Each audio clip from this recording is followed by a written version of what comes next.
Good morning friends. My self Gunjan Patel, मैं अहमदाबाद से belong करता हूँ। और आज मैं मेरे बारे में कुछ बताना चाहूंगा। इसके बाद में फिर आज हम जिस मकसद के लिए मिले हैं यहाँ पे, तो उसके बारे में बात करेंगे। तो फ्रेंड्स, जैसे मैंने बताया कि मैं अहमदाबाद से बिलोंग करता हूँ, गुजरात से, और करीबन वेस्टिज के साथ में एसोसिएट हुए मुझे 7 साल कंप्लीट हो चुके हैं। और आज वेस्टिज में मेरा लेवल ईसीडी लेवल है, और पर मंथ की इनकम की बात करूँ तो 6 से 6.5 लाख एवरेज मेरी यहाँ से आमदनी आ रही है। राइट फ्रेंड्स, जैसे जब मैं वेस्टिज में जुड़ा, तो जुड़ने के बाद जैसे आप लोगों को पता है कि हमारे पास में बहुत सारे प्रोडक्ट्स है। राइट, तो वो प्रोडक्ट्स को देखते हुए मैं हर एक प्रोडक्ट में डील करता था, लेकिन कुछ एक कैटेगरी थी जिसके अंदर उसने वो कैटेगरी ने मुझे काफी अट्रैक्ट किया था, और वो थी कैटेगरी एग्रीकल्चर की प्रोडक्ट की। राइट, तो एग्रीकल्चर की प्रोडक्ट मेरे लिए काफी पहले से इंटरेस्टेड रही है। और वो प्रोडक्ट के अंदर मैं चाहता था कि मैं और ज्यादा और अच्छा बेटर काम करूं। इसके कुछ रीजंस थे, उसके कुछ कारण थे। राइट, वो कारण क्या थे और क्यों मैंने डिसाइड किया, वो भी मैं आप लोगों को बताऊंगा।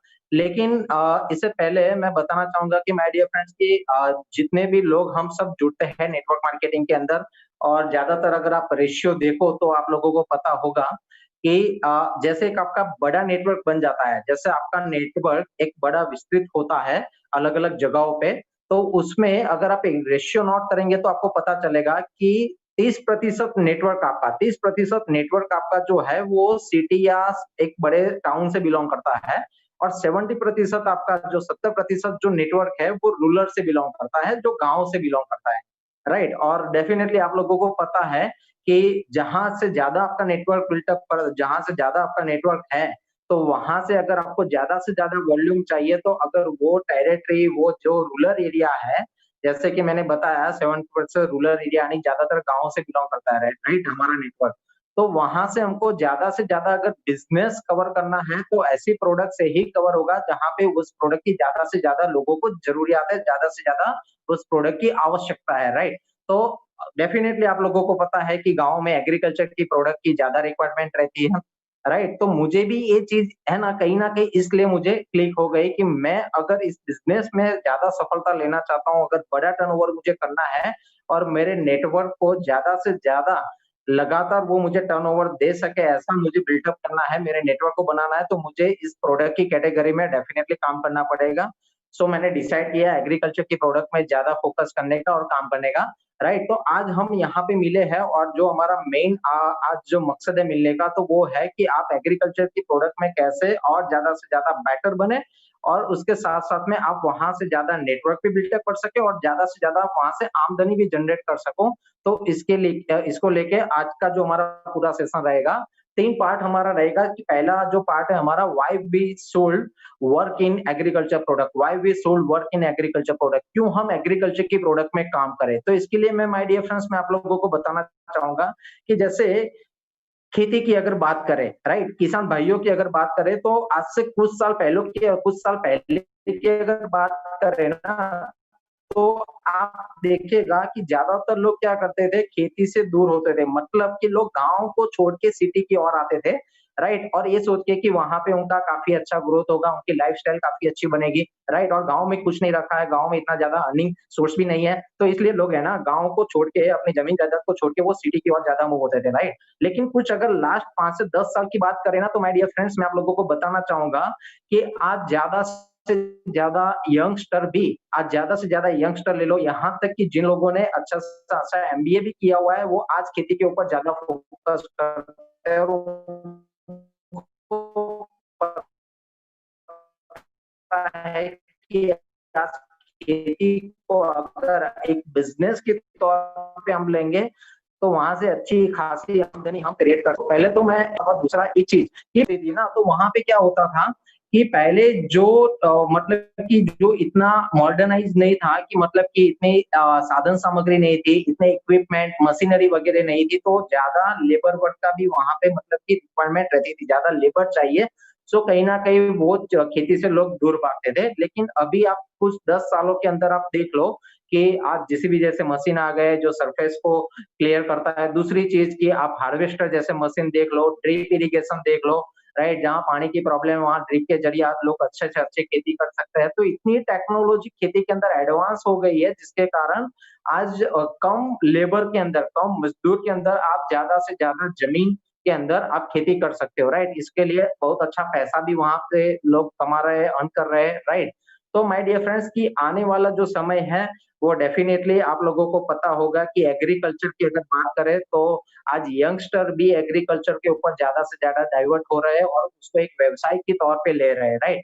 आज दूसरी चीज़ अगर मैं बताना चाहूँ तो माय डियर फ्रेंड्स कि आप देखिए कि अगर हम जिस देश में रहते हैं, इंडिया की अगर बात करें तो इंडिया के अंदर मेजर अगर देखा जाए ना, तो आज आप देखिए कि हमारी पूरी जो इकोनॉमी है, हमारा पूरा जो अर्थतंत्र है, वो खेती के ऊपर निर्भर करता है। समझ में आ रहा है जो मैं क्या कह रहा हूँ? मतलब कि अगर कुछ ऐसे इलाके हैं, कुछ ऐसे स्टेट है, अगर मान लीजिए कि वहाँ पे बहुत ज़्यादा बारिश हो गई और वहाँ की फसल पूरी नष्ट हो गई, नुकसान हो गया, तो वहाँ का जो स्टेट की जो इकोनॉमी है ना, वो साल के दौरान डाउन रहेगी, राइट? कहने का मतलब है कि हमारा पूरा जो अर्थतंत्र है, इंडिया का खेती के ऊपर निर्भर करता है, आप सभी लोग जानते हो, राइट?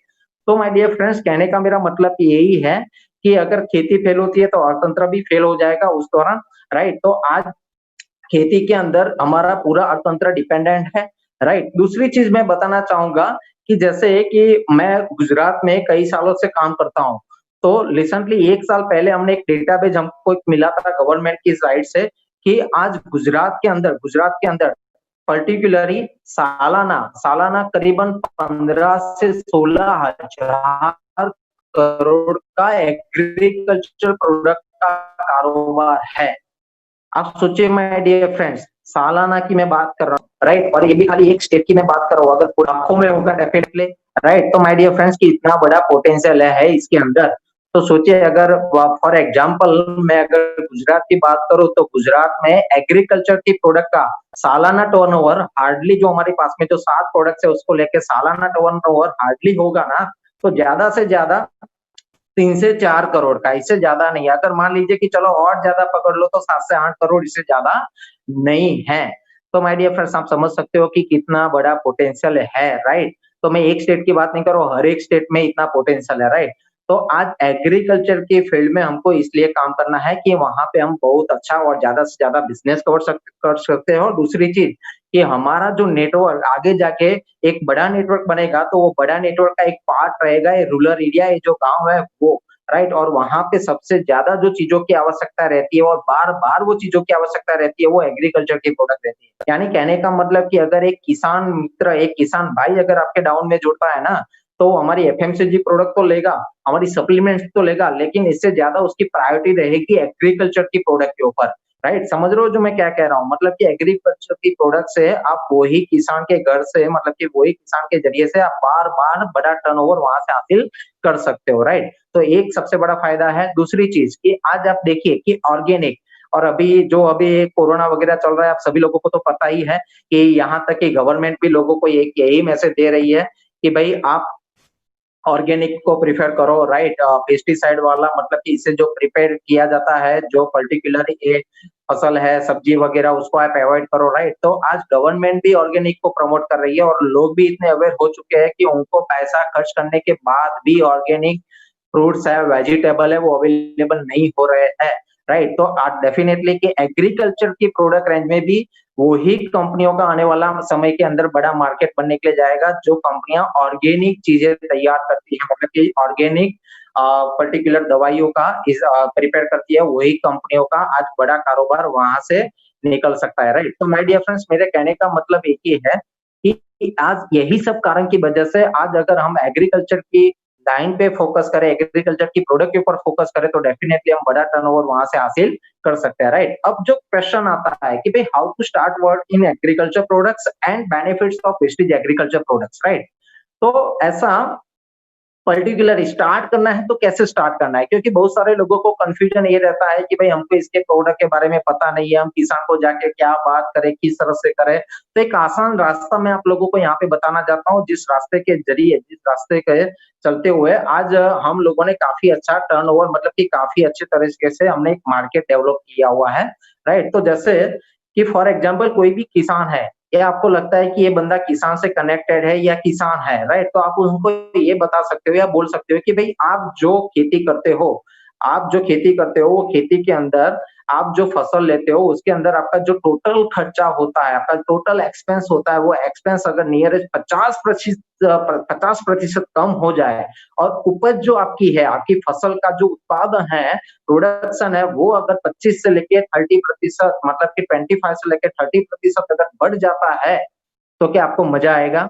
तो सिंपल सी बात है, वो किसान कहेगा कि हाँ भाई मुझे मजा आएगा, तो वो उनका दूसरा सवाल ये रहेगा कि बताओ आपके पास में क्या है, कैसी ट्रीटमेंट है, किस तरह से ये होगा। तो ये आपको एक मौका मिल जाएगा हमारी प्रोडक्ट के बारे में उनको डिस्कस करने का, उनको बताने के लिए, राइट? जैसे कि आप लोग जानते हो कि हमारे पास में टोटल 7 प्रोडक्ट्स है, राइट?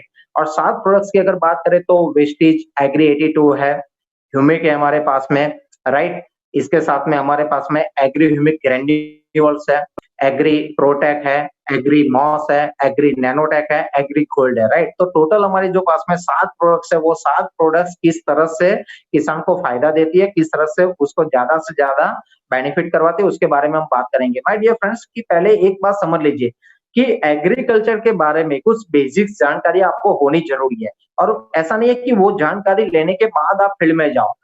कहने का मेरा मतलब है कि वो जानकारी आप घर बैठे अगर ले सकते हो, पॉसिबल है तो, लेकिन ज्यादा से ज्यादा अच्छी जानकारी अगर आप खेतों में जाना या किसानों से मिलना स्टार्ट करेंगे ना, तो आपको बेटर जानकारी वहां से और अच्छी जानकारी आपको वहां से आप पा सकते हो, राइट? और सबसे बड़ी इंपॉर्टेंट चीज कि मैंने जब जितना हमने 7 सालों के अंदर काम किया है ना, एक चीज मुझे इतना पता चली है यहाँ से कि ज्यादातर ज्यादातर अगर पर्टिकुलरली मैं किसान की बात करूँ ना, तो वो लोग प्रोडक्ट को साइंटिफिकली समझने के लिए तैयार नहीं है। मतलब कि उनको साइंटिफिकली प्रोडक्ट क्या मतलब कि क्या है प्रोडक्ट के अंदर, क्या इंग्रेडिएंट्स है, प्रोडक्ट को किस तरह से बनाया है, उसके अंदर उनको इतना मतलब कि क्या बोले ना कि भाई प्रॉपर नॉलेज की उनको इतनी रिक्वायरमेंट नहीं रहती है। मतलब कि वो उनको ये इंटरेस्ट नहीं है कि भाई इस प्रोडक्ट के अंदर क्या डाला है, कि इसके इंग्रेडिएंट्स क्या है। उनको इंटरेस्ट है कि ये प्रोडक्ट अगर मैं मेरे खेतों में इस्तेमाल करता हूँ तो मुझे क्या-क्या फायदा मिलेगा। ये प्रोडक्ट अगर मैं मेरे जो भी आके उसके ऊपर मेरी जो भी फसल है, मैंने जो भी बोया है उसके ऊपर अगर मैं अप्लाई करता हूँ तो मुझे क्या फायदा होगा, उसके ऊपर उनका इंटरेस्ट ज्यादा होता है, राइट? तो मैं यहाँ पे सभी लोगों को एक ही बात बताना चाहूंगा कि आज जो हमारी ट्रेनिंग रहेगी ना, वो ट्रेनिंग के अंदर मैं खास करके हमारी ये जो 7 प्रोडक्ट्स है, वो 7 प्रोडक्ट को आप किस तरह से किसान को बता सकते हो उसके फायदे के बारे में, जिससे कारण वो जानने के बाद किसान आज आपसे प्रोडक्ट परचेज करेगा, राइट? तो उसके इस टॉपिक के ऊपर हम ज्यादा बात करेंगे। तो फर्स्ट ऑफ ऑल है हमारा एग्री 82। एग्री 82 को बताने से पहले आप खाद ज्यादातर किसानों से इस तरह से आप नॉर्मल बात कर सकते हो कि आप जो भी खाद वगैरह डालते हो, डीएपी, यूरिया वगैरह डालते हो, जो भी आप केमिकल डालते हो, तो आप अभी से नहीं डालते हो, आप सालों से डालते हो, राइट? आप जब नहीं थे तो आपके पुरखे जो जब थे, मतलब कि आपके पिताजी, आपके दादाजी जो भी मतलब कि ये फसल वगैरह लेते थे, कुछ नया पार्ट्स वगैरह लेते थे, तब भी मतलब कि वो रसायनों का इस्तेमाल करते थे, राइट? ये खातर वगैरह का इस्तेमाल करते थे। तो उनको बताओ कि आज से 10, 15, 20, 25 साल पहले आपकी जो जमीन की मिट्टी की जो नमी थी, वो अभी की अभी वैसी ही है जो पहले थी? तो वो सिंपल आपको यही बोलेंगे कि नहीं, तो क्या है? तो मतलब कि पहले हमारी जो जमीन की मिट्टी पहले जितनी नर्म थी, उससे अभी ज्यादा हार्ड हो गई है, राइट? तो हार्ड होने का कारण क्या है? तो डेफिनेटली हार्ड होने का कारण कि एक तो हम जो रसायन केमिकल डालते हैं वो एक रीजन है। दूसरा कारण क्या है कि ज्यादातर जगहों पे ट्यूबवेल से पानी निकाला जाता है। कैनाल का नेटवर्क हर जगह पे नहीं है, लेकिन ज्यादातर आप देखो कि ट्यूबवेल से पानी निकाला जाता है, जो भूगर्भ जल बोलते हैं हम। तो वो ज्यादा उसके अंदर टीडीएस रहता है, क्षार की मात्रा ज्यादा होती है। तो ये 2 कारण की वजह से क्या होता है कि पर्टिकुलरली हमारी जमीन की जो मिट्टी है, खेतों की जो मिट्टी है, वो हार्ड हो जाती है, राइट? तो एग्री 82 के अंदर क्या है कि 82 जैविक पार्टिकल से मतलब कि कॉम्बिनेशन से एक लिक्विड तैयार किया गया है, जो काम क्या करता है कि मिट्टी जो हार्ड है उसको नमी बनाने का काम करता है, उसको सॉफ्ट बनाने का काम करता है, राइट? तो पहला फायदा उसका ये है।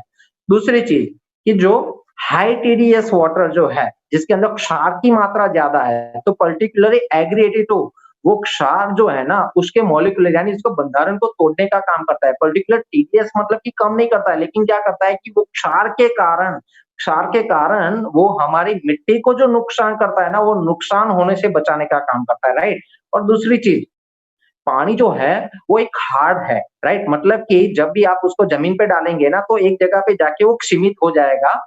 जब तक उसके अंदर दूसरा पानी नहीं डालेंगे ना, तब तक वो आगे फैल पाएगा नहीं, मतलब कि आगे नहीं जा पाएगा, राइट? तो कहने का मतलब कि अगर आप एग्री 82 अगर उसके अंदर डालेंगे ना, तो आपको पता भी चलेगा कि फैला हुआ जो पानी मतलब कि एक जगह पे रुका हुआ पानी है, जिसके अंदर 1 या 2 बूंद डालने से सीधा पानी एकदम हल्का हो जाएगा, सॉफ्ट हो जाएगा और आसानी से आगे बढ़ जाएगा, राइट? तो इससे 2 फ़ायदे होते हैं कि पानी की जो हार्डनेस है, वो भी कम हो जाती है, टीडीएस जो नुकसान करता है, वो भी नहीं करता है और मिट्टी जो है, वो ज़्यादा हार्ड है, उसको सॉफ्ट बनाने का काम करता है। अब किसान को आप ये बता सकते हो कि अगर मान लीजिए कि आपकी मिट्टी सॉफ्ट हो गई, तो आपको क्या ये ज़मीन या मिट्टी आपको फ़ायदा करवाएगी कि नहीं करवाएगी? तो डेफ़िनेटली वो कहेंगे कि हाँ, ये मिट्टी हमको फ़ायदा करवाएगी, राइट? तो एक सबसे बड़ा फ़ायदा है और देखो मिट्टी सॉफ्ट होने से फ़ायदा क्या होता है कि आप जो भी बीज वग़ैरह बोते हो ना, तो उसका जो अंकुरण होता है, राइट? उसके जो रूट निकलते हैं ना, वो आसानी से ज़मीन के अंदरूनी भाग तक जाते हैं, राइट? जिसके कारण क्या होता है कि जो भी प्लांट होता है ना, उसका ग्रोथ फटाफट होता है। तो एक सबसे बड़ा फ़ायदा यहाँ पे है, राइट? और दूसरी चीज़ जैसे कि मान लीजिए कि आप खेतों में खुला पानी जब आप जाने देते हो तो पर्टिकुलर एक टाइमिंग है कि फॉर एग्ज़ाम्पल पर एकड़ में अगर आप ट्यूबवेल से खुला पानी खेतर में आप छोड़ जब खेतर में वो पानी जाता है तब उसको पर्टिकुलरली 1 एकड़ में फैलने में 1 एकड़ फैलने में मिनिमम उसको ढाई 3 घंटे का टाइम लग जाता है। अगर जो पानी वहाँ से जा रहा है, राइट? तो वो वहाँ पे अगर आप एग्री 82 डाल देते हो, जैसे पर एकड़ की मात्रा है हमारी 100 एमएल, तो 100 एमएल अगर आप बाय टपक-टपक द्वारा आप डालते हो, तो इसके फ़ायदा क्या हो जाएगा कि वो पूरा पानी डेढ़ घंटे में खेतों में फैल जाएगा। 1 एकड़ ज़मीन में आराम से चला जाएगा। इससे किसान को 3 फ़ायदे होंगे। पहले तो क्या होगा पानी की एक बचत हो जाएगी, दूसरा पावर क्योंकि वो ट्यूबवेल में से पानी निकालने के लिए पावर भी चाहिए, तो जो ढाई घंटा लेता था टाइमिंग, तो डेढ़ घंटे में काम हो गया, तो 1 घंटे का पावर सेविंग हो जाएगा। दूसरा पानी की बचत हो जाएगी, राइट? और टाइमिंग, तीनों चीज़ों का, यानी टाइमिंग की भी बचत हो जाएगी, पानी की भी बचत हो जाएगी और इलेक्ट्रिसिटी की भी बचत हो जाएगी, यानी तीनों तरह से उनको फ़ायदा है। अब जब भी आप एग्री 82 कोई भी किसान को देते हो, अगर वो आपको ये सवाल करता है कि ये मुझे कैसे पता चलेगा कि ये चीज़ मेरे खेतों में काम करती है कि नहीं करती है? जी हाँ फ्रेंड्स, डेफ़िनेटली आप उनको बता सकते हो कि जैसे आप खुले पानी के साथ में एग्री 82 को मिक्स करके जाने देते हो, उससे करीबन 24 या 36 घंटे के बाद 24 या 36 घंटे के बाद आप जैसे कुछ हिस्सा ले लो कि कुछ हिस्से के अंदर आपने वो पानी एग्री 82 के साथ में आपने जाने दिया है और कुछ हिस्से में आपने बिना एग्री 82 पानी जाने दिया है, राइट? अब वहाँ पे आप कंपैरिज़न कीजिएगा 36 घंटे के बाद कि आप वहाँ पे पाँव को रख के ज़मीन को हल्के से दबाने की कोशिश कीजिएगा, मिट्टी को दबाने की कोशिश कीजिएगा, आपको तुरंत पता चल जाएगा कि जहाँ जो पानी एग्री 82 के साथ में गया है ना, वहाँ पे आराम से वो मिट्टी आपको सॉफ्ट नज़र आएगी, राइट? और जहाँ पे नहीं जाने दिया है ना, वो कंपेयर टू एग्री 82 के कंपेयर में वो ज़मीन या मिट्टी वो आपको ज़्यादा हार्ड नज़र आएगी, राइट? इससे तुरंत किसान इस चीज़ को महसूस करेगा और उसको लगेगा कि नहीं आपने जो मुझे ये प्रोडक्ट दी है, उसका मुझे रिज़ल्ट नज़र आया, राइट? तो ये इंस्टेंट रिज़ल्ट पता करने का एक तरीका है। दूसरी चीज़ जैसे आप कुछ मिट्टी को कुछ इंच तक निकालने के बाद भी उनको बता सकते हो। जैसे आपने नॉर्मल पानी जाने दिया है ना, तो वहाँ से अगर आप 2-3 इंच की मिट्टी बाहर निकालेंगे ना, तो पता चलेगा कि जो पर्टिकुलर जो भेज की मात्रा है, वो नीचे तक पानी जाना चाहिए, वो कहीं न कहीं जितना जाना चाहिए उतना नहीं गया है और जो एग्री 82 के साथ में डाला है ना, वहाँ से आप 4 से 5 इंच की मिट्टी निकाल के बाहर निकालेंगे ना खुदकर, तो आराम से वहाँ पे पानी की मात्रा नज़र आएगी, मतलब कि बीज की मात्रा नज़र आएगी, राइट? तो इससे किसान को ये भी बता सकते हो कि भाई पर्टिकुलरली इससे फ़ायदा क्या हो जाएगा, जैसे मान लीजिए कि आप वीक में आप 7 दिन में 2 बार खेतों में पानी डालते हो, तो यहाँ पे 7 दिन में 1 ही बार डालना पड़ेगा। तो मतलब कि जो पानी को खेतों में जाने देने का एक बहुत अच्छा इंटरवल आप ले सकते हो। मतलब कि एक डिफरेंट टाइमिंग जो है ना, वो टाइमिंग का आपको एक बड़ा गैप मिल जाएगा, राइट? तो यहाँ पे दोबारा किसान को पानी, पावर और समय की भी बचत हो जाएगी, तो ये सबसे बड़ा फ़ायदा है, राइट? अब दूसरी चीज़ अगर मैं बताऊँ, तो इसके साथ-साथ में और फ़ायदा क्या है? जैसे बहुत सारे किसान को अगर आप ये बोलेंगे कि खाद मत डालो, तो वो नहीं डालने वाले, वो डेफ़िनेटली डालने वाले हैं, राइट? तो आप उनको ये भी बोल सकते हो कि देखो आप जितना प्रतिशत खाद डालते हो तो क्या वो 100% आपके पौधों को या आपके जो भी पौधे के रूट्स है उसको आराम से मिल जाता है, पूरा का पूरा वो यूज़ हो जाता है। तो इसका आंसर किसान के पास नहीं है माय डियर फ्रेंड्स, लेकिन कुछ कृषि यूनिवर्सिटी के अंदर जब इस प्रोडक्ट के बारे में हम लोगों ने बताया, वहाँ के जितने भी पीएचडी करने वाले जो डॉक्टर थे, उन्होंने जब इसके बारे में अच्छे से जाना तब एक चीज़ उन्होंने हमको बताई और ये जानकारी वहाँ से मिली है जो मैं आप लोगों को फॉरवर्ड कर रहा हूँ। आज ज़्यादातर ये कहा जाता है कि आप जितना भी खाद डालते हो ना ज़मीन के अंदर, उसका 20 टू 28% ही उसका फ़ायदा हमारे जो पौधे या जो भी आपने बीज वग़ैरह डाला है, वो उसका बेनिफिट ले सकते हैं, राइट? मतलब कि जो रूट्स है उसका खुराक के तौर पे उसका इस्तेमाल कर सकते हैं। बाकी का जो खाद है ना, वो ज़मीन के अंदर पड़ा रहता है, वो कहीं न कहीं आने वाले ज़मीन के अंदर वो केमिकल होने के कारण वो उसको नुकसान भी करता है, राइट? तो जैसे अगर आप एग्री 82 के साथ अगर मिक्स करके डालेंगे ना, तो इसका सबसे बड़ा फ़ायदा क्या हो जाएगा कि पहले तो जो आप खाद डालते हो ना, वो खाद आपको 100% नहीं डालना है। मतलब कि आप जो भी खाद डालते हो ना, वो खाद को 50% कम कर दो। 50 से 40% आप कम कर दो, राइट? जैसे फॉर एग्ज़ाम्पल आपने 50% कम कर दिया, तो वो आपको लेना है खाली 50%, राइट? और वो 50% आपने जो खाद लिया है, उसके साथ में आप एग्री 82 को मिक्स कर दीजिए, राइट? और वो मिक्स करने के बाद आप खेतों में उसको डाल दीजिए। अब जब खाद डालने के बाद आप जब खुला पानी खेतों में जाने देते हो या ड्रिप के द्वारा पानी को जाने देते हो, उसके साथ में आपको एग्री 82 भी देना है। इससे फायदा क्या हो जाएगा कि पहले तो पानी का जो क्षार जो होता है, जो खाद के साथ में प्रॉपर मिक्स नहीं होता है, वो मिक्स करने का काम करेगा एग्री 82, राइट? ये फायदा करेगा। दूसरे चीज़ कि जो रूट जो खाद को एब्ज़ॉर्ब नहीं कर पाते हैं ना, वो एब्ज़ॉर्ब करने की मतलब शोषण करने की कार्य क्षमता को और बढ़ाने का काम करेंगे, जिससे आसानी से वो खुराक के तौर पे इसका इस्तेमाल कर पाएँ।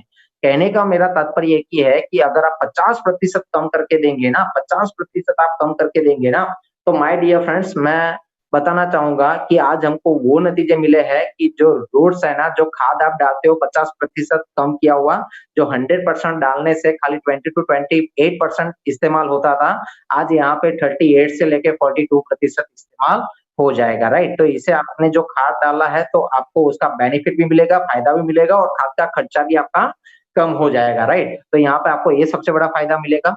दूसरी चीज़ मैं यहाँ पे बताना चाहता हूँ कि जैसे ये तो हो गई खाद की एग्री 82 खाद के साथ में मिलाने की बात, राइट? अब दूसरा कि जैसे हमारे पास में और एक प्रोडक्ट है ह्यूमिक, बराबर? अब ज़्यादातर मैं दोनों प्रोडक्ट को साथ में लेना चाहूँगा जिससे आपको ज़्यादा क्लियर हो जाए। हमारे पास में एग्री ह्यूमिक ग्रैन्युअल्स भी है, उसके बारे में भी मैं बताना चाहूँगा यहाँ पे, कि जैसे माय डियर फ्रेंड्स कि लोग खाद डालते हैं, राइट? अब मैं यहाँ पे जैसे बहुत सारे किसान हैं, हमने उन लोगों को क्या किया जिनको हमारी प्रोडक्ट के ऊपर भरोसा था, विश्वास था, हमने कुछ ऐसे किसानों के ऊपर क्या किया कि हमने खाद डलवाया नहीं, मतलब कि जो डीएपी यूरिया डालते हैं वो डलवाया नहीं, उसकी जगह पे हमने हमारे ग्रैन्युअल्स का इस्तेमाल करवाया। तो ग्रैन्युअल्स इस्तेमाल करने से जो खाद डालते थे उसे काफ़ी अच्छा और बेटर परिणाम मिला और अच्छी फसल भी हुई, राइट? तो यहाँ पे बहुत सारे किसान को आप ये भी बता सकते हो कि एग्री 82 और हमारे एग्री ह्यूमिक ग्रैन्युअल्स है, इसका इस्तेमाल करने से आपको काफ़ी अच्छा बेनिफिट भी हो सकता है, राइट? अब जैसे कि किस तरह से आपको डालना है, किस तरह से आपको इस्तेमाल करना है, वो भी मैं यहाँ पे बताना चाहूँगा कि जैसे पर एकड़ अगर आप खाद के साथ में एग्री 82 मिक्स करके डालना चाहते हो, तो उसकी क्वांटिटी आप जो भी खाद लेते हो ना, वो खाद के साथ में आप एग्री 82 को मिनिमम 1 एकड़ का आप जो भी खाद लेते हो, उसके अंदर 50 से लेके 60 एमएल तक आप उसको प्रॉपर मिक्सिंग करके दे सकते हो। अगर आप चाहो तो 100 एमएल तक ज़्यादा से ज़्यादा ले सकते हो, लेकिन इससे ज़्यादा नहीं लेना है, राइट? खाद के साथ में मिक्स करने के लिए। जब भी खुला पानी डालते हो, खेतों में जाने देते हो, तब पर एकड़ के अंदर आपको 100 एमएल की मात्रा में एग्री 82 का इस्तेमाल करना है, राइट? तो ये चीज़ को आप ध्यान से समझ लीजिए। अब दूसरी चीज़ जैसे मैंने बताई कि आज हम लोग जो पर्टिकुलर हमारे पास में ह्यूमिक ग्रैन्युअल्स भी है और ह्यूमिक भी है। तो पहले आप ध्यान से समझिए कि ह्यूमिक और ह्यूमिक ग्रैन्युअल्स क्या है? ह्यूमिक खाली ह्यूमिक नहीं है, ह्यूमिक एक पर्टिकुलर एसिड है जो ग्रोथ हार्मोन्स का काम करता है, जो पौधे को हाइट मतलब कि पौधे को जल्द से जल्द उसको डेवलप करने का काम करता है, उसको हाइट देने का काम करता है, विकसित करने का काम करता है, राइट? अब ज़्यादातर जो लोग सब्जियों की खेती करते हैं ना, वहाँ पे एक चीज़ वहाँ पे किसान ज़्यादा इस्तेमाल करते हैं, वो है जिब्रालिक एसिड। जिब्रालिक एसिड का मतलब क्या है कि वो जब भी आप कोई भी बीज वगैरह बोते हो ना, तो उसका अंकुरण फास्ट हो, उसके अंदर से रूट फटाफट निकले और पौधा जो है ना फटाफट बाहर मतलब कि तैयार होके निकल जाए, उसकी हाइट फटाफट बन जाए।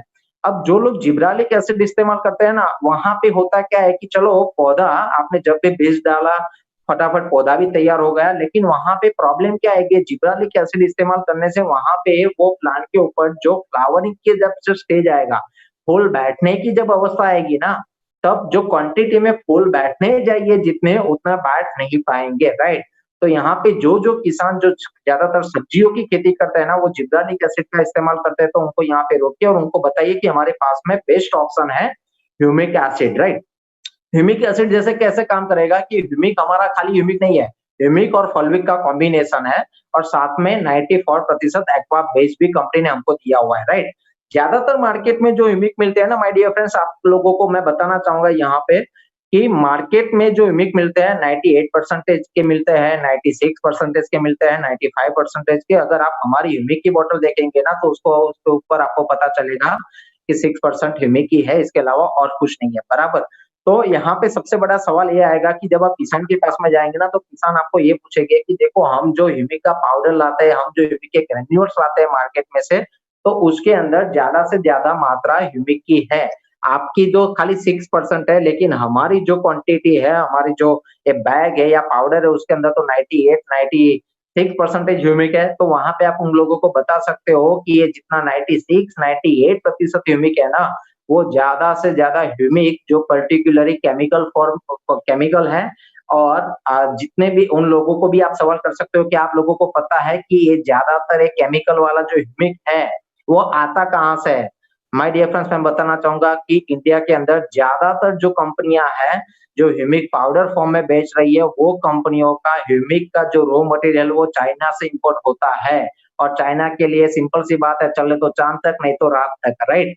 और अभी जैसे हमारे मोदी जी ने बताया है कि भाई लोकल को आप अपनाओ, राइट? तो आज मैं बताना चाहूंगा कि हमारा ह्यूमिक ग्रेन्यूल्स, ह्यूमिक एसिड दोनों लोकल है और इंडिया में ही मैन्युफैक्चर होते हैं। और सबसे बड़ी चीज, हमारा जो ह्यूमिक है ना वो जैविक ह्यूमिक है। और आज कोई भी आज एग्रीकल्चर पे कोई भी जो पढ़ा लिखा बंदा है, जिन्होंने एग्रीकल्चर में डिग्री ली है या कोई भी एग्रीकल्चर का साइंटिस्ट है, उनको अगर आप जाके पूछेंगे ना तो वो यही कहेंगे कि जैविक ह्यूमिक का जो मात्रा है वो 3% से लेके 7% के बीच में ही रहता है। तो हमारे ह्यूमिक के एसिड के अंदर 6% ह्यूमिक का इस्तेमाल किया गया है, बाकी का एक्वाबेज है और फॉल्विक का कॉम्बिनेशन है, राइट? अब ह्यूमिक और फॉल्विक दोनों क्या काम करते हैं उसके बारे में मैं बताना चाहूंगा कि फॉल्विक एसिड जैसे आप देखिए कि कीड़े या वर्मी कंपोस्ट के बारे में आप लोगों को पता होगा, राइट? यानी कीड़े क्या खाते हैं? मिट्टी खाते हैं और मिट्टी बाहर निकालते हैं, जिसका हम ज्यादातर खेतों के अंदर खाद के तौर पे इस्तेमाल करते हैं, राइट? अब जैसे पहले आप देखा जाए तो माय डियर फ्रेंड्स की आप लोगों को पता होगा कि पहले जब भी कोई ट्रैक्टर वगैरह से या बैल से कोई खेड़ करता था तो पीछे पक्षियां आके वो कीड़े को खाने की कोशिश करते थे। लेकिन आज वो जो कीड़े जो अच्छे वाले हमारे जमीन के लिए जरूरी है, राइट? खेतों की जमीन के लिए जरूर, मिट्टी के लिए जो जरूरी है, वो कहीं ना कहीं आज वो कीड़े हमारी जमीन की जो मिट्टी है उसके अंदर नहीं है, राइट? क्योंकि हमने इतना सारा केमिकल डाला है कि कहीं ना कहीं वो खत्म हो चुके हैं। तो यहाँ पे सबसे बड़ा फायदा क्या होगा कि वो कीड़े खाली मिट्टी खाते हैं और मिट्टी निकालते नहीं है। वो मिट्टी जो निकालते हैं ना उसके अंदर फॉल्विक एसिड होता है, जो पर्टिकुलरली वन टाइप ऑफ एक कंपोजिट का एक खाद है जो हमारे पौधे को हाइट देने का काम करता है। यानी ह्यूमिक के साथ साथ में फॉल्विक भी इतना जरूरी है, राइट? तो आज कंपनी ने ऑलरेडी फॉल्विक एसिड भी वो हमारे ह्यूमिक के अंदर मिक्स करके दिया हुआ है। और जैसे आप कोई भी बीज का मतलब कि आप कोई भी बीज बोते हो उसके बाद में थोड़ा सा भी कुछ इंच अगर प्लांट पौधा बाहर निकल के आता है, राइट? तब उस दौरान आपको क्या करना है? हमारे ह्यूमिक ग्रेन्यूल्स जो पौधा है उसके आसपास में आपको डालना है। यानी हमारी जो पर्टिकुलरली 5 किलो की जो बैग है ह्यूमिक ग्रेन्यूल्स की, वो 1 एकड़ के लिए इनफ है। अगर बहुत सारे किसान को क्या होता है कि वो जो खाद डालते हैं ना वो हाथों से खुला इस तरह से डालते हैं, तो कई बार उनको क्या होता है कि 5 किलो और आप बोलेंगे कि 1 एकड़ के लिए, तो वो बोलेंगे कि ये तो यार कुछ ही हिस्सों में खत्म हो जाएगा। क्योंकि वो क्या है कि मतलब कि ये छोटे हाथों से वो डालते हैं। तो आप उनको बता सकते हो कि अगर आपको इसकी क्वांटिटी बढ़ानी है तो आप क्या करो, मिट्टी ले लो, मिट्टी के साथ में हमारा 5 किलो एग्री ह्यूमिक का जो ग्रेन्यूल्स है उसको मिक्स कर दीजिए और आप जितनी क्वांटिटी बनाना चाहते हो उतनी क्वांटिटी आप बना सकते हो 1 एकड़ के लिए। दूसरा जरिया ये है कि आप क्या कीजिए कि आप जो भी गाय भैंस का जो गोबर है, सूखा हुआ जो गोबर है, वो गोबर का पाउडर बना लीजिए या गोबर ले लीजिए, उसके साथ में हमारा 5 किलो एग्री ह्यूमिक ग्रेन्यूल्स है वो मिक्स कर दीजिए और मिक्स करने के बाद आप खुले हाथों से खेतों में डाल सकते हो, राइट? इस तरह से भी आप उनको बता सकते हो, तो इससे काफी आसान हो जाएगा उनका इस्तेमाल करने का तरीका और क्वांटिटी भी हमारी 5 किलो की उनको कम नहीं लगेगी, राइट? अब जैसे इसका फायदा क्या मिलेगा कि अब जब खुला पानी वो खेतों में जाने देंगे राइट? तब एग्री-82 को मिक्स करना है और एक चीज़ को खास ध्यान रखिए माय डियर फ्रेंड्स कि जहाँ-जहाँ पे जो-जो किसान को आप हमारे एग्रीकल्चर के प्रोडक्ट के बारे में बताते हो और वो लेने के लिए तैयार होते हैं, तो उनको ये बोलिए कि जितना पानी आप खेतों में जाने देते हो ना, वो हर एक पानी के अंदर अगर आप एग्री-82 का इस्तेमाल करेंगे ना, तो आपको बहुत बढ़िया और अच्छा बेनिफिट मिलेगा, राइट? तो ये ज़रूरी है, जिससे क्या होगा कि नो डाउट ग्रैन्युल्स के अंदर तो एग्री-82 है ही ऑलरेडी, लेकिन अगर वो पानी के द्वारा जाएगी तो पानी को भी ज़्यादा फ़ायदा दिलवाएगी, राइट? तो ये सबसे बड़ा फ़ायदा है, राइट?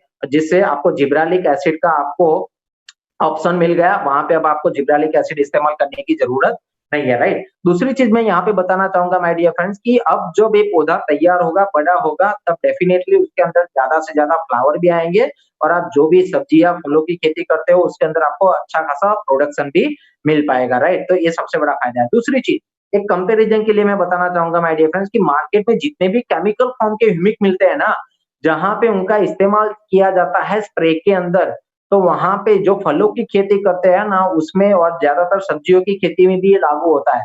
वहाँ पे क्या होता है, जो हनी बी, मधुमक्खियाँ जो हम बोलते हैं ना, आज फलों की खेती के अंदर और सब्जियों के अंदर जब फूल बैठने की जब अवस्था होती है ना, उसी दौरान ज़्यादा से ज़्यादा परागरज कणों को या परागरज को ट्रांसफर करने के लिए पर्टिकुलरली मधुमक्खियाँ यानी हनी बी की ज़्यादा ज़रूरत पड़ती है, राइट? तो उस दौरान की अगर बात करें ना, तो अगर आपने जो केमिकल ह्यूमिक का स्प्रे किया है, तो डेफिनिटली वहाँ पे आपको मधुमक्खियाँ नज़र नहीं आएगी, राइट? और वहाँ से अगर आपने बाहर से मतलब कि पेटी लगा दी और रखने की भी कोशिश की ना, तो भी वो जो मक्खियाँ है, वो टिक नहीं पाएगी, राइट? वो वहाँ से या तो मर जाएगी या तो वहाँ से निकल जाएगी, राइट?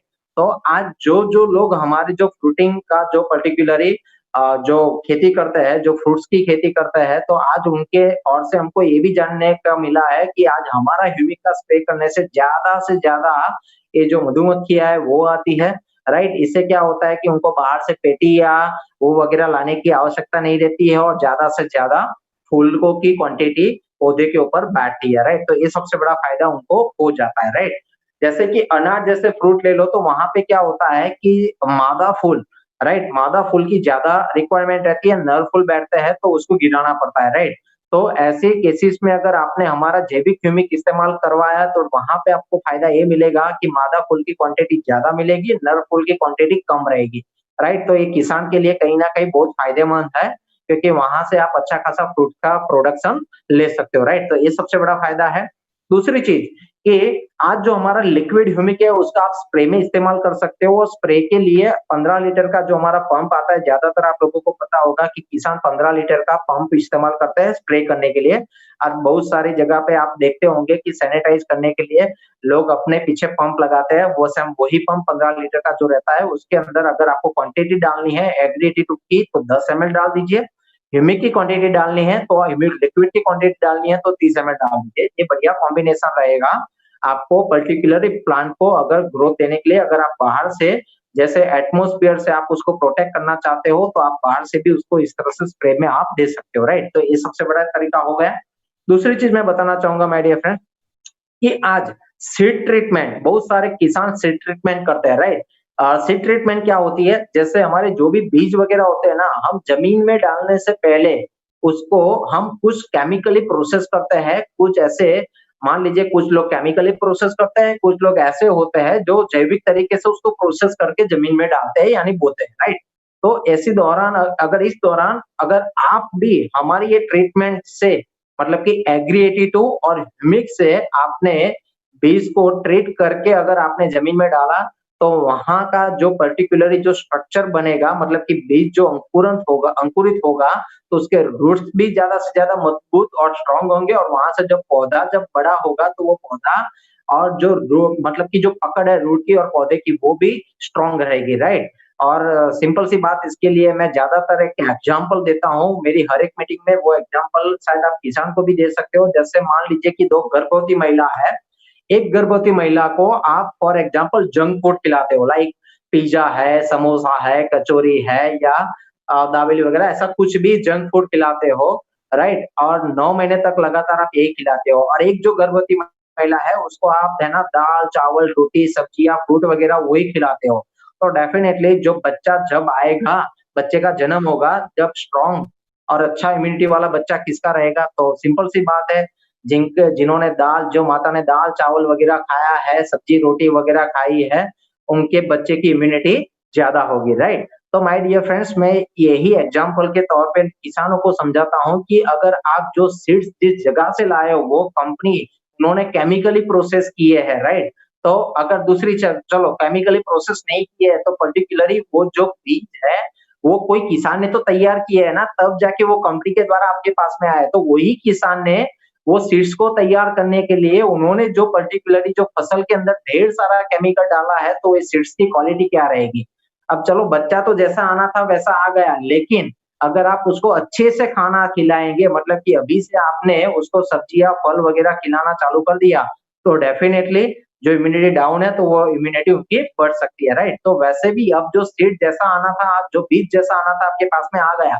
अब इस बीज को आप इस तरह से प्रोसेस करो जैविक तरीके से, जिससे वो ज़मीन में जाएगा, तो डेफिनिटली उसका अंकुरण भी फास्ट होगा, उसके रूट भी स्ट्रॉन्ग होंगे और पौधा जो है, वो पौधा और रूट की जो पकड़ है, वो भी स्ट्रॉन्ग रहेगी, राइट?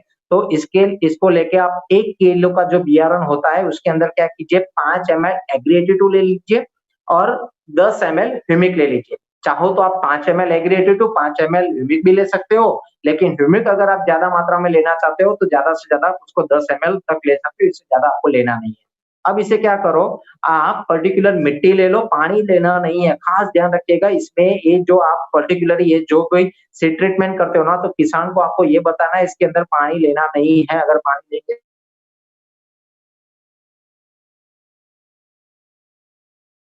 राइट, तो आपको क्या करना है, मिट्टी लेनी है, मिट्टी के अंदर ये दोनों लिक्विड 5-5 एमएल मिक्स कर दो और मिट्टी को बराबर प्रॉपर मिक्स कर दो। अब जो मिट्टी है थोड़ी-सी गीली हो जाएगी, अब जो भी बीज है ना, वो मिट्टी के अंदर प्रॉपर मिक्स कर दो। प्रॉपर मिक्स करने के बाद आप जो भी है, जैसे फैन वगैरह है या खुली हवा आती है, वहाँ पे थोड़े उसको आप 5-6 घंटे के लिए वहाँ पे आप रख दीजिए, जिससे पर्टिकुलरली पूरे ड्राई हो जाएँगे। अगर आपको मान लीजिए कि थोड़ा हल्का-सा पानी लेने की आवश्यकता है, तो लीजिए, लेकिन लेने के बाद आपको क्या करना है, पर्टिकुलरली ये जो प्रॉपर मिक्सिंग करते हो ना, मिक्सिंग करने के बाद 5 से 6 इससे क्या हो जाएगा कि पूरा पानी एब्ज़ॉर्ब हो जाएगा, राइट? तो जो आपका बीज या बियारण वगैरह है, वो मतलब कि ड्राई रहेगा। दूसरे दिन आप सुबह अर्ली मॉर्निंग में आप ज़मीन में डाल दो, तो इससे आपकी जो सीड ट्रीटमेंट जो जैविक तरीके से होनी चाहिए, वो डेफिनिटली हो जाएगी, राइट? तो इस सीड ट्रीटमेंट के अंदर भी आप किसान को इस तरह से आप अब मेन जो चीज़ आती है, आपने देखा होगा कि बहुत सारे गाँव में आप जाते हो ना, तो वहाँ पे लोग ड्रिप का इस्तेमाल करते हैं, राइट? तो जो लोग ड्रिप का इस्तेमाल करते हैं ना, वहाँ पे क्या होता है कि पानी के अंदर जो ट्यूबवेल का पानी है, उसके अंदर क्षार की मात्रा ज़्यादा होने के कारण क्या होता है कि कहीं न कहीं पर्टिकुलरली वो पाइप के अंदर क्षार जमा होने के कारण, डिपॉज़िट होने के कारण क्या होता है कि पानी रुक जाता है, पानी का जो प्रवाह आगे बढ़ना चाहिए, वो नहीं बढ़ पाता है, राइट? तो उसको साफ करने के लिए पर्टिकुलरली उनको सल्फ्यूरिक एसिड का इस्तेमाल करना पड़ता है और वो एसिड पाइप के द्वारा कहीं न कहीं साफ करने के कारण वो खेतों में ही जाता है और खेतों की जो मिट्टी है, उसको भी नुकसान ही करता है, राइट?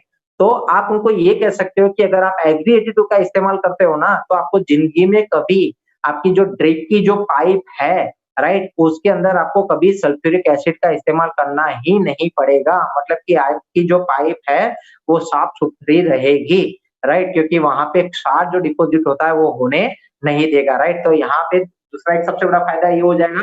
अब ड्रिप के अंदर क्या है कि आप लोगों को पता है कि गवर्नमेंट सब्सिडी देती है, लेकिन वन टाइम सब्सिडी देती है। अब ये पाइप अगर कुछ सालों के बाद वो ब्लैक कलर की होती है, टेम्परेचर भी ज़्यादा मतलब कि वो पाइप वगैरह जलती है, तो उसके कारण क्या होता है कि आगे जाके वो ज़्यादा हार्ड हो जाती है और फट भी जाती है और क्रैक भी हो जाती है। लेकिन अगर आप एग्री 82 का इस्तेमाल करेंगे बार-बार, तो इससे क्या होगा कि वो पाइप सॉफ्ट भी रहेगी, ज़्यादा टेम्परेचर के कारण भी मतलब कि वो हार्ड नहीं होगी। तो यहाँ पे एक दूसरा फ़ायदा इसका ये भी है, राइट? तो एग्री 82 के बहुत सारे फ़ायदे हैं और देखो माय डियर फ्रेंड्स कि मैं ये बताना चाहूँगा कि अगर आप सब प्रोडक्ट में डील नहीं कर सकते तो कोई टेंशन नहीं है, आप खाली एग्री 82 में डील करो। एक बार जो किसान एग्री 82 का प्रॉपर तरीके से नतीजे देख लेगा ना, उसके बाद में हमारी बाकी की जितनी भी प्रोडक्ट है ना, उसमें उनका कोई सवाल नहीं रहेगा और वो सिंपल तरीके से मतलब कि इसका इस्तेमाल करना चालू कर देंगे, राइट? तो ये चीज़ का खास ध्यान रखना है। उसके बाद में हमारे पास में है जैसे कि प्रोटेक, बायोफंगिसाइड, राइट? पहले बायोफंगिसाइड थी, फिर कंपनी ने उसका नाम चेंज कर दिया, प्रोटेक्ट कर दिया है, राइट? तो प्रोटेक्ट का भी आप मैक्सिमम बेनिफिट ले सकते हो। जैसे कि ध्यान से समझिए कि फूक 2 टाइप की होती है, एक अच्छी फूक और एक खराब फूक। अच्छी फूक कहाँ पे होती है? जैसे हम गोबर वगैरह कोई जगह पे रखते हैं, सूखा पड़ा रहता है और जब हम उसको खेतर में यानी खेतों में हम ले जाते हैं ना, तब उसके अंदर से एक सफेद कलर का पदार्थ मिलता है, जिसको हम अच्छी फूक बोलते हैं, राइट? खराब फूक कहाँ पे होती है? जैसे मान लीजिए कि कोई भी खाना हमारे घर में पड़ा है और वो थोड़े दिनों के बाद सड़ जाता है, तो उसके ऊपर जो फंगस बैठती है, उसको आप बंद डिब्बे में रहने दो, धीरे-धीरे उसके बाद में कीड़े बन जाएँगे, राइट?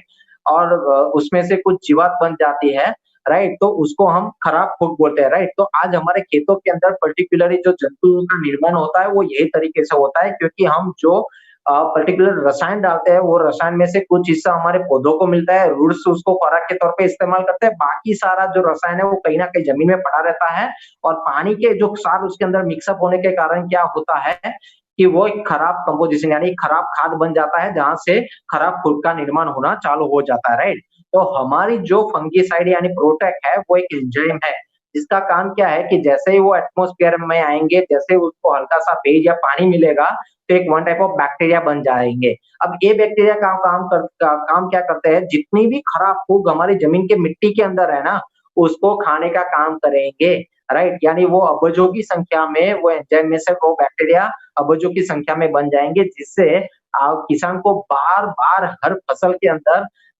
जैसे आप जो भी बीज वगैरह बोते हो, उस टाइम भी उनको फंगिसाइड का इस्तेमाल करना पड़ता है। जब पौधा तैयार हो जाता है, तब भी फंगिसाइड का इस्तेमाल करना पड़ता है।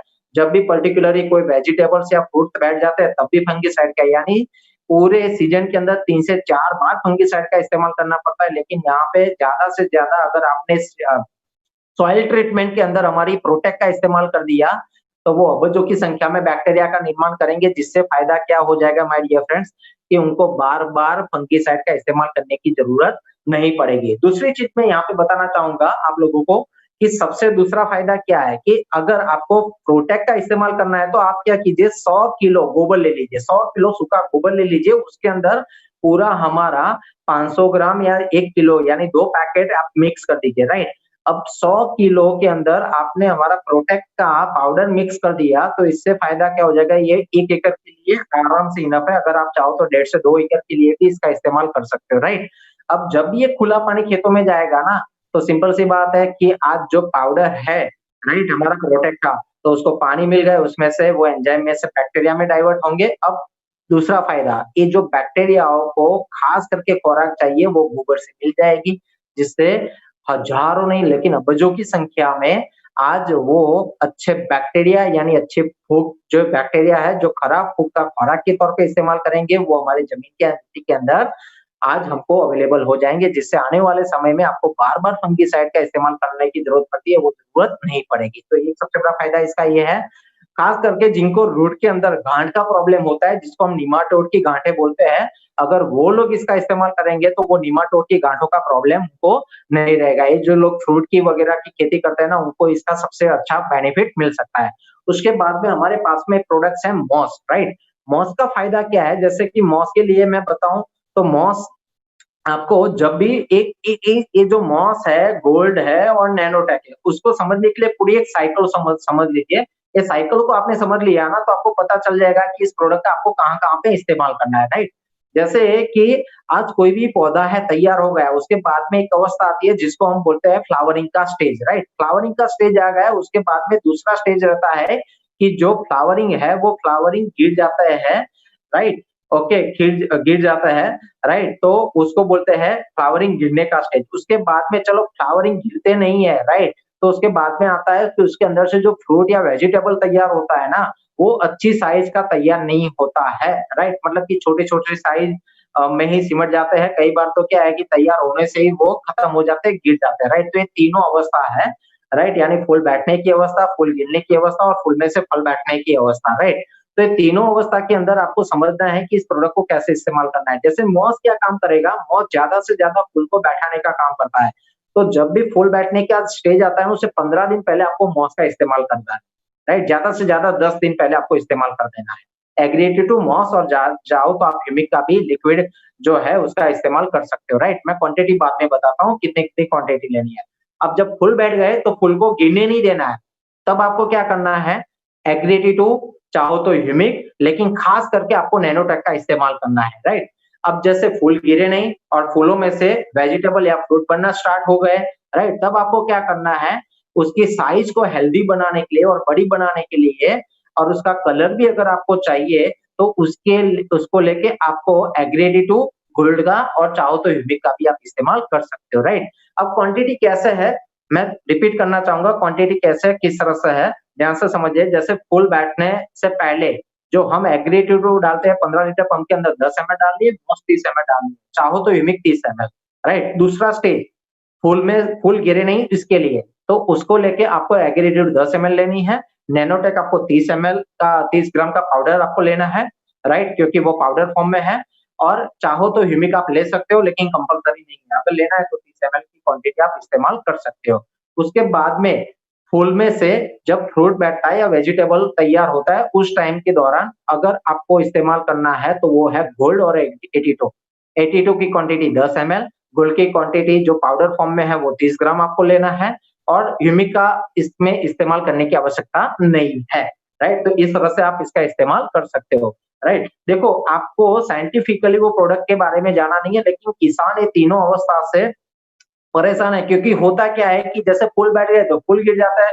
सबसे बड़ी प्रॉब्लम कि पौधा बड़ा अच्छा है, लग रहा है हेल्दी, लेकिन फूल नहीं बैठ रहा है। तो उस दौरान आप किसान को इस तरह से मॉस का फायदा, मॉस किस तरह से बेनिफिट देती है वो आप समझा सकते हो, राइट? फूल गिरते हैं तो आप उसको नैनोटेक का फायदा बता सकते हो। चलो, फल बैठ गए लेकिन साइज नहीं मिल रही है, तो आप उनको गोल्ड का फायदा बता सकते हो। इस तरह से आप हमारी सब एक प्रोडक्ट की रेंज के बारे में उनको बता सकते हो, राइट? तो आपको इस तरह से हमारे प्रोडक्ट के बारे में किसानों को बताना है और किसान ज्यादातर साइंटिफिकली नहीं जाते हैं, वो प्रोडक्ट के फायदे और उनको क्या-क्या फायदे दिलवाता है उसके ऊपर ज्यादा उनका फोकस रहता है और उनको इंटरेस्ट ही उसमें रहता है। तो इसके बारे में आपको ज्यादा से ज्यादा उनको बताना है, राइट? ओके, तो चलो माय डियर फ्रेंड्स, तो ये तो ये हो गया प्रोडक्ट का, राइट? अब कुछ चीजें मैं बताना चाहूंगा कि ज्यादा से ज्यादा हमारे इंडिया के अंदर कोहरा सबसे बड़ा परेशान करता है। कोहरा यानी ठार जाकर जो भी आप बोलो, राइट? अगर उस दौरान आपको जैसे सर्दियों के मौसम में ज्यादा कोहरा रहता है और ज्यादातर फसल हमारी जो होती है ना वो सर्दियों के मौसम में ज्यादा होती है, राइट? तो उस दौरान वो कोहरे से अगर बचना है ना, तो 15 लीटर पंप के अंदर आप 5 से 10 एमएल की क्वांटिटी एग्रेटिव डाल दो, राइट? अगर 3-3 4-4 दिन में आप लगातार उसका स्प्रे करते रहेंगे ना, तो वो कोहरा जो है, जो ठार जाकर आप जो भी बोलो, राइट? तो वो आपके पर्टिकुलरली जो फसल है उसको नुकसान नहीं होने देगा। तो यहाँ पे सबसे बड़ा उसका फायदा ये है, राइट? कुछ फ्रूट्स ऐसे होते हैं कि सनलाइट ज्यादा पड़ने से, मतलब कि सूर्य प्रकाश ज्यादा पड़ने से पर्टिकुलरली उसके ऊपर ओजिस, मतलब कि एक स्पॉट्स बना देते हैं, काले स्पॉट्स बना देते हैं, राइट? कुछ कोहरा भी ऐसा होता है कि जो पर्टिकुलरली पूरे रात भर उसके ऊपर पड़ा रहता है, जब भी सुबह सनलाइट पड़ती है ना, तो एक काले स्पॉट्स खड़े कर देते हैं। तो इस दौरान भी अगर आपको कोई भी फ्रूट्स है, वेजिटेबल्स है, उसको अगर आपको प्रोटेक्ट करना है, तो आपको एग्री 82 का स्प्रे कर देना है। जिससे क्या है कि वो जो ठार, कोहरा, जाकर जो बोलते हैं ना, उसके ऊपर डिपॉजिट होने नहीं देगा, यानी जमा होने नहीं देगा, उसको एब्जॉर्ब कर लेगा या तो नीचे गिरा देगा, राइट? तो इससे जो स्पॉट्स यानी दाग का जो प्रॉब्लम आता है वो होने नहीं देगा। तो ये सबसे बड़ा आपको ध्यान रखना है, राइट? तो ये तो माय डियर फ्रेंड्स हो गया, जैसे मैंने आपको प्रोडक्ट्स के बारे में बताया, राइट? अब जो इम्पोर्टेंट चीज आती है ना माय डियर फ्रेंड्स की, how and what to do to increase turnover in agriculture product, क्या करें जिसके कारण, मतलब कि कैसे और किस तरह से हम एग्रीकल्चर के प्रोडक्ट के अंदर हम ज्यादा से ज्यादा टर्नओवर कर सकते हैं, राइट? तो इसके बारे में मैंने कुछ चीजें आप लोगों को शेयर करना चाहूंगा जिससे आपको पता चल जाएगा, राइट? तो पहले तो माय डियर फ्रेंड्स की एग्रीकल्चर के प्रोडक्ट के अंदर अगर आपको ज्यादा टर्नओवर करना है ना, तो एक चीज पहले डर को निकाल दीजिए, राइट? क्योंकि ज्यादातर लोग क्या सोचते हैं कि मैं पूरा सीख जाऊंगा, तैयार हो जाऊंगा ना, ट्रेन हो जाऊंगा ना, उसके बाद में मैं किसानों को मिलने के लिए जाऊंगा, राइट?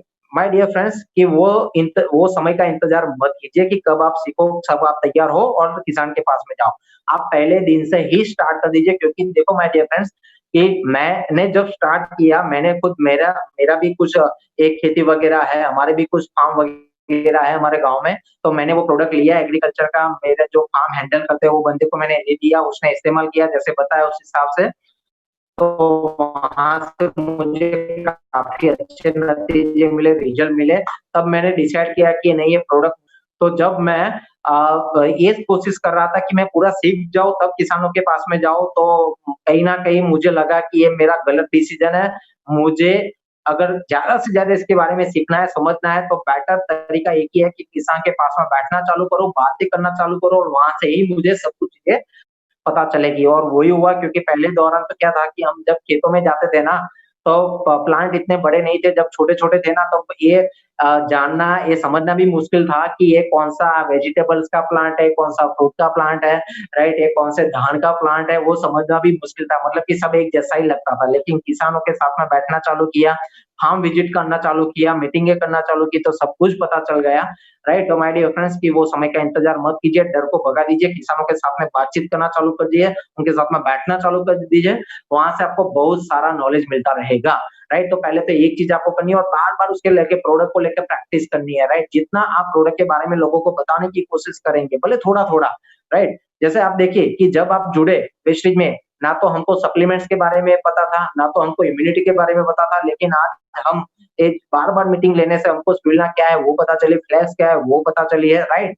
तो लेकिन उसके अंदर हमने क्या किया, बार-बार लोगों को डेमो बताना चालू किया, बोलना चालू किया, तब जाके हम उसके अंदर आज बेस्ट परफॉर्म कर पाते हैं। तो सेम एग्रीकल्चर की प्रोडक्ट में भी आपको क्या करना पड़ेगा, स्टार्टअप करना पड़ेगा, राइट? तो एक चीज़ का आपको ख सबसे ज़्यादा ध्यान लेना है, राइट? दूसरा चीज़ मैं आपको यहाँ पे बताना चाहूँगा कि माय डियर फ्रेंड्स, कि जैसे कि आपको क्या करना है कि मैंने जैसे बोला कि लोगों को तो मिलते रहना ही पड़ेगा आपको, और साथ-साथ में अगर आपको ज़्यादा से ज़्यादा और अच्छा टर्नओवर करना है ना, तो आप क्या करो कि कोई भी गाँव जो होता है ना, वो गाँव के अंदर क्या होता है कि 30 से 40% कुछ किसान ऐसे होते हैं ना, वो ज़्यादा कॉन्शियस होते हैं, मतलब कि वो कुछ ना कुछ नया इनोवेशन करते रहते हैं, नई-नई प्रोडक्ट को इस्तेमाल करते रहते हैं, राइट? वो नए-नए एक्सपेरिमेंट करते हैं अपनी फसलों के अंदर, राइट?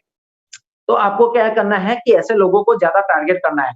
कुछ ऐसे 60 से 70% किसान होंगे ना, बस वो पुरानी पद्धति से, पुरानी रीत से, मतलब कि खाद लाए, केमिकल लाया, खेतों में डाला, जो हुआ वो ले लिया, उससे और उनको कोई निस्बत नहीं है। तो आप जहाँ पे भी जाओ ना, तो वहाँ पे आपको एक किसान के द्वारा ऐसे बहुत सारे किसान मिलेंगे जो कॉन्शियस किसान हैं, उनके ऊपर ज़्यादा फोकस कीजिए, क्योंकि वो हमारी हर एक प्रोडक्ट को अच्छे से समझेंगे, इस्तेमाल करेंगे और लोगों को भी बताएँगे, क्योंकि उनको पता है कि ये मेरे जैसा किसान है, तो उनको भी ये रिकमेंड करेंगे। तो एक सबसे बड़ा फ़ायदा है कि ऐसे किसान को आप ज़्यादा से ज़्यादा टारगेट कीजिए, राइट? दूसरी चीज़ कि जैसे मैंने बताया कि भई ज़्यादातर ऐसे कॉन्शियस खेडूत जो होते हैं ना, वो धान की खेती नहीं करते हैं, वो वेजिटेबल्स और फ्रूट की ही ज़्यादातर खेती करते हैं, फार्मिंग उसका ही करते हैं। तो वहाँ पे हम ज़्यादा क्वांटिटी में हमारे प्रोडक्ट के बारे में अच्छा-सा सेल निकाल सकते हैं, राइट? तो एक चीज़ आपको ये करनी है। दूसरी चीज़ कि माय डियर फ्रेंड्स, कि अभी आप देखो कि ज़्यादातर गाँव में क्या है कि कुछ ऐसे यंगस्टर है ना, वो खेती से अच्छा खासा पैसा कमाते हैं। तो मैं सभी लोगों को एक बात बताना चाहूँगा कि आपको क्या करना है कि ज़्यादा से ज़्यादा पर्टिकुलरली जो गाँव में यंगस्टर है ना, जो यंगस्टर किसान है, उनके ऊपर ज़्यादा फोकस कीजिए, क्योंकि देखो, वो लगातार तैयार रहता है खेती में कुछ ना कुछ नया एक्सपेरिमेंट करने में। यहाँ तक कि पर्टिकुलरली अभी क्या है कि ज़्यादा गवर्नमेंट जो है ना, गवर्नमेंट ऐसे पर्टिकुलरली फाइल लगाती है कि जहाँ पे एग्रीकल्चर की प्रोडक्ट के स्टॉल लगते हैं और वो बार-बार उसको विजिट करते हैं। मतलब कि वो नई-नई तकनीक जो ट्रीटमेंट है उसको अपनाने के लिए तैयार है। मॉडर्नाइज़ मतलब कि जो भी मशीनरी है उसको भी अपनाने के लिए वो तैयार है। तो ऐसे लोगों के ऊपर फोकस किया ना, तो वो हमारी प्रोडक्ट को अच्छे से समझेंगे, इस्तेमाल करेंगे, और दूसरा फायदा क्या हो जाएगा कि ये खेती किस लिए करते हैं? डेफिनिटली पैसे कमाने के लिए। तो आप उनको बता सकते हो कि अगर ये प्रोडक्ट आपको अच्छा लगा और आपको रिजल्ट मिलते हैं, तो आपके गाँव में एक अच्छा मार्केट है, तो आप बिना एग्रो डाले आप आपके किसानों को इस प्रोडक्ट के बारे में बताते हुए उनके द्वारा जो टर्नओवर मिलेगा, तो एक एग्रो वाला भी नहीं कर सकता, उससे अच्छा टर्नओवर आप बिना एग्रो डाले कर सकते हो। तो इस तरह से उनको आप क्लिक कर सकते हो, और हमारे पास में बहुत सारे ऐसे किसान मित्र हैं, जिन्होंने वेस्टेज की प्रोडक्ट इस्तेमाल की पहले तो, उसके बाद में उन्होंने डिसीजन लिया वेस्टेज में काम करने का, और आज जो वो अपने आस-पास के गाँव में से जो नेटवर्क उन्होंने बिल्डअप किया है, और नेटवर्क के ज़रिए से आज वो अच्छी खासी आमदनी ले रहे हैं, लाखों रुपया कमा रहे हैं, तो उनके एग्ज़ाम्पल, उनकी स्टोरी उनको आप शेयर कर सकते हो, राइट? इससे वो लोग काफ़ी उनको इंस्पिरेशन मिलेगा, काफ़ी मोटिवेट होंगे, और वो आप लोगों के साथ में काम करने के लिए तैयार हो जाएँगे, राइट? और डेफिनिटली यंगस्टर है, तो वो थकने तो है नहीं, मतलब कि थकने वाले तो है नहीं, राइट? तो वहाँ से भी आपको ज़्यादा से ज़्यादा आप एक्टिव डिस्ट्रीब्यूटर उनको बना सकते हो, राइट? तीसरी चीज़ कि आज किसान के समूह होते हैं, जैसे एक बात को ध्यान से समझिएगा, अगर आपको ज़्यादा और क्वांटिटी में टर्नओवर करना है ना, तो जैसे गुजरात की अगर बात करूँ ना, तो गुजरात में ज़्यादातर गाँव में क्या होता है कि किसान का एक समूह होता है, जिनको यहाँ पे गुजरात में सरकारी मंडी बोला जाता है। यानी ओके चलते हैं, राइट। और वो समूह का जो पर्टिकुलर जो मुखिया है या चेयरमैन है या सेक्रेटरी, वो क्या करता है कि जो जो प्रोडक्ट जो किसानों के लिए इस्तेमाल होती है ना, वो प्रोडक्ट का क्वांटिटी में परचेजिंग करता है, यानी क्वांटिटी में बाय करते हैं। इससे क्या होता है कि क्वांटिटी में बाय करने से उनको वो प्रोडक्ट काफी हद तक काफी अच्छे हैंडसम डिस्काउंट मिल जाता है, और वो डिस्काउंट का फायदा सभी खेडूतों को, सभी किसान भाइयों को इंडिविजुअली मिल जाता है, राइट। तो ऐसी जो सरकारी मंडली या समूह वगैरह है ना, उनको टारगेट कीजिए। इससे क्या होगा कि जैसे आप 5-6 किसान को आप कोई भी गांव में जाके प्रोडक्ट इस्तेमाल करवाते हो, उनको रिजल्ट मिला, तो उनको बोलिए कि आपके गांव में कोई समूह वगैरह है, तो बोलेंगे कि हाँ समूह है, तो क्यों ना हम हमारी प्रोडक्ट को आपको समूह में रखवाओ, राइट। तो वो क्या करेंगे कि समूह हर महीने 2-3-5 मीटिंगें करवाते हैं अलग अलग कंपनियों की। तो आज वो हमारी भी मीटिंग करवाएंगे, और वो मीटिंग को कंडक्ट करते हुए आप काफी सारे किसान जो है, जो समूह के हिस्सेदार है, उनको आप हमारे प्रोडक्ट के बारे में बता सकते हो, और डेफिनेटली आपको वहां से रिजल्ट भी मिले हैं, तो वो जो 5 किसान जिनको रिजल्ट लिए हैं, उनको वो मीटिंग में खड़े कर दो, वो अपने एक्सपीरियंस शेयर करेंगे, हमारे प्रोडक्ट के रिजल्ट्स बताएंगे, तो बाकी सारे किसान वो प्रोडक्ट लेने के तैयार हो जाएंगे। अब वो समूह का जो चेयरमैन या सेक्रेटरी है, वो क्या करेगा, वो सीधा ये बोलेगा कि देखो भाई, मुझे इतनी क्वांटिटी चाहिए, तो इतना क्वांटिटी अगर मैं लेता हूँ तो मुझे कितना फायदा होगा। तो वो समूह जितने भी होते हैं ना, वो रजिस्टर्ड होते हैं, तो उनके नाम से आप आईडी डाल के पर्टिकुलरली सीधा फास्ट कार्ड डायरेक्टर बना सकते हो। यहाँ पे गुजरात में हमने बहुत सारे ऐसे समूह है जिनको फास्ट कार्ड डायरेक्टर बनाया हुआ है, और वो सीधा 2.5 लाख 3 लाख का सीधा एग्रीकल्चर की प्रोडक्ट का परचेजिंग करता है, राइट। और उनको सीधा 80 से 90 हजार रुपए का फायदा हो जाता है, राइट। तो इसलिए आप उनको बता सकते हो, यहाँ से अच्छा खासा टर्नओवर भी ले सकते हो, राइट। दूसरी चीज कि देखो माय डियर फ्रेंड्स, कि हमारे जितने भी फ्रूट्स और वेजिटेबल्स के जो फार्मर है ना, जो हमारी प्रोडक्ट इस्तेमाल करते हैं, उनको मार्केट के कंपेयर में, मार्केट में जो वही जो फ्रूट्स और वेजिटेबल आते हैं ना, उसके कंपेयर में उनको अच्छा रेट मिलता है। क्यों? क्योंकि पर्टिकुलर हमारे जो वेस्टेज एग्रीकल्चर प्रोडक्ट से जो फ्रूट्स और वेजिटेबल प्रिपेयर करते हैं, तैयार करते हैं ना, उनका टेस्ट पूरा डिफरेंट रहता है, अलग रहता है और अच्छा रहता है, राइट। क्योंकि वो ऑर्गेनिक है। और व्यापारी जो होता है, जो परचेजिंग करता है, जो फ्रूट या खरीदारी करता है वेजिटेबल, उनको क्या चाहिए, अच्छी चीजें चाहिए। क्योंकि होता क्या है माय डियर फ्रेंड्स, कि उनको मार्केट में अच्छे चीजें लेने वाले हैं, लेकिन अच्छी चीजें उनको किसानों के द्वारा मिलती नहीं है, राइट। तो मैं बताना चाहूंगा कि यहाँ पे हमारे जितने भी डिस्ट्रीब्यूटर है, उन सभी लोगों को कि आपको क्या करना है कि हमारे जितने भी फार्मर है जो हमारे प्रोडक्ट इस्तेमाल करते हैं ना, उनको जो भी फ्रूट वगैरह की फार्मिंग करते हैं या वेजिटेबल्स, उनको बोलिए कि आप उसका टेस्ट कीजिए, और उसका टेस्ट जो नॉर्मल जो मार्केट में जो और फ्रूट आते हैं मार्केट के अंदर, उससे कंपेयर में काफी अच्छा और बढ़िया होगा, राइट। तो यहाँ पे हमारे किसान भाई जो वेस्टेज के एग्रीकल्चर की प्रोडक्ट इस्तेमाल करते हैं ना, उनको 10 से 15% का ज्यादा उनको रेट मिलता है, राइट। और डेफिनेटली प्रोडक्शन तो मिलता ही है ज्यादा से ज्यादा, लेकिन रेट भी ज्यादा मिलता है, तो दो तरफा उनको फायदा हो गया, राइट। अब ऐसे जो फ्रूट्स और वेजिटेबल परचेस करने वाले जो भी व्यापारी है ना, आप उनका भी कांटेक्ट कर सकते हो, क्योंकि उनको ऐसी चीजें, अच्छी चीजें, राइट, अच्छे फ्रूट्स, अच्छे वेजिटेबल्स और ज्यादातर ऑर्गेनिक, वो ज्यादा क्वांटिटी में चाहिए।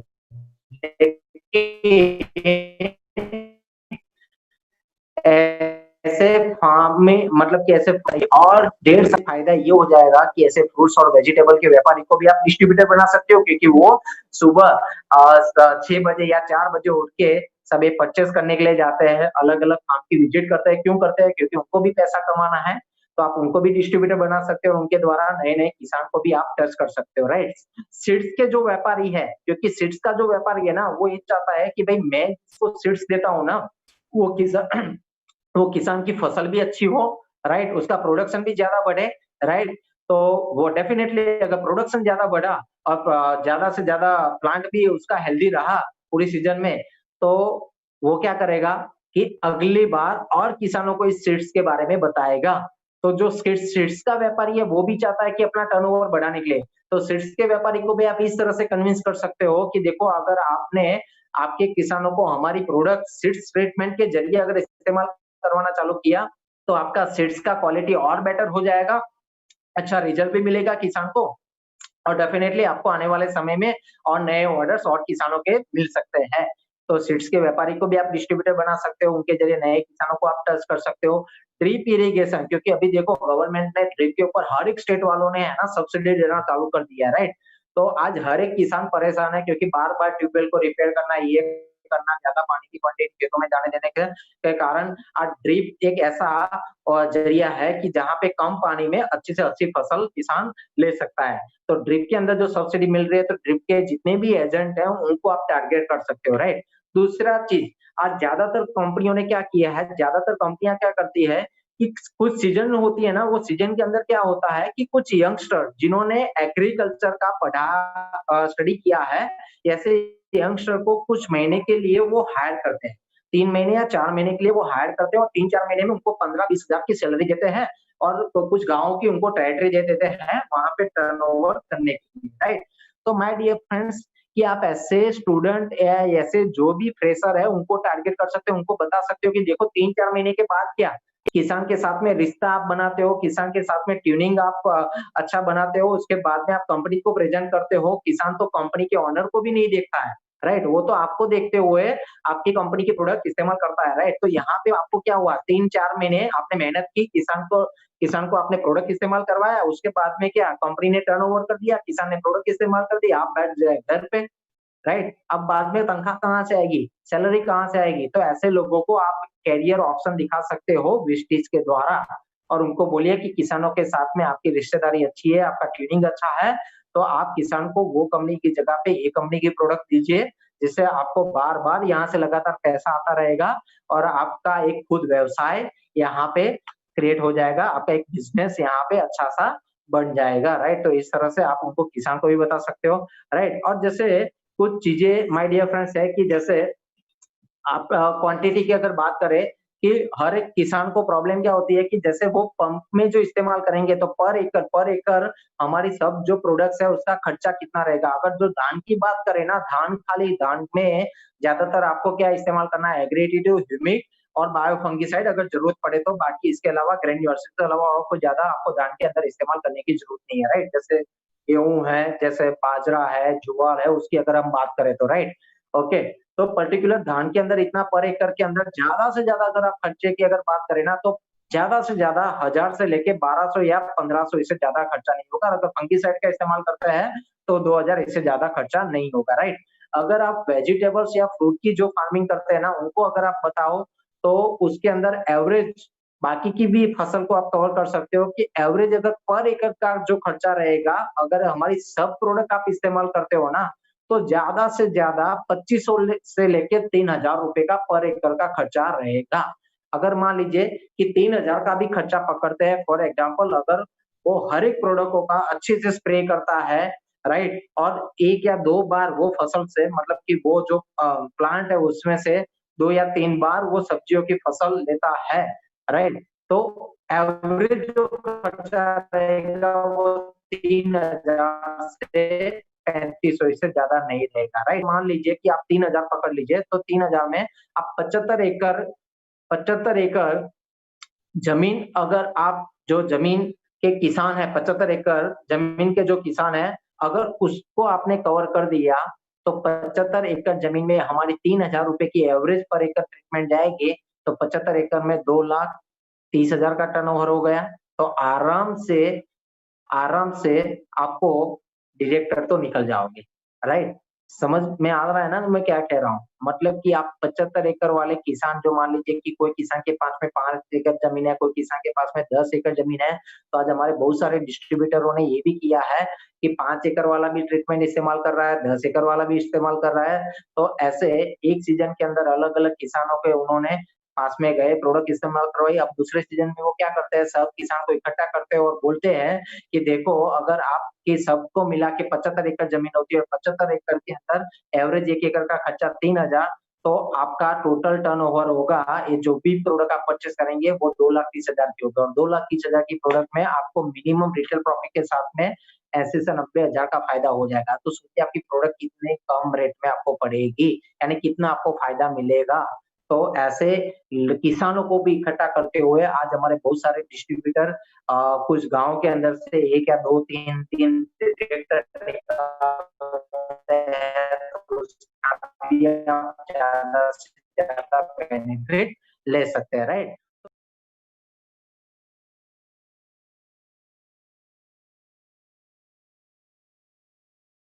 को कवर कर दी है और मैं चाहूँगा कि आप ज़्यादा से ज़्यादा इसका बेनिफिट लीजिए और एक डर निकाल दीजिए, किसानों के साथ में बैठना चालू कर दिए, बात करना चालू कर दीजिए और हमारे प्रोडक्ट के बारे में ज़्यादा से ज़्यादा लोगों को बताते हुए आप अच्छा खासा टर्नओवर यहाँ से निकाल सकते हो और आपके लेवल को भी मेंटेन कर सकते हो। और दूसरी चीज़ मैं बताना चाहूँगा कि आप देखिए विस्टीज में बहुत सारी प्रोडक्ट्स है, विस्टीज में बहुत सारी प्रोडक्ट्स है, लेकिन आज एग्रीकल्चर का ही एक सेगमेंट ऐसा है कि जहाँ पे लोग क्वांटिटी बाय करते हैं, क्वांटिटी में बाय करते हैं, राइट?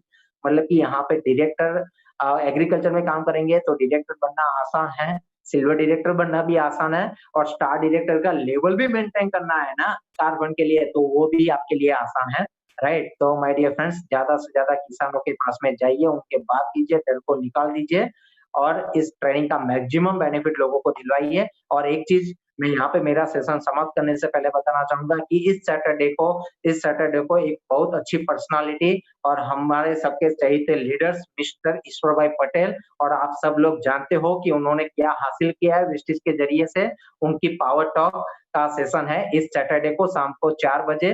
तो कृपया करके आप मैक्सिमम डिस्ट्रीब्यूटर को इसके बारे में बताइए और उनके स्टोरी से ज़्यादा से ज़्यादा लोगों को इंस्पिरेशन मिलता है।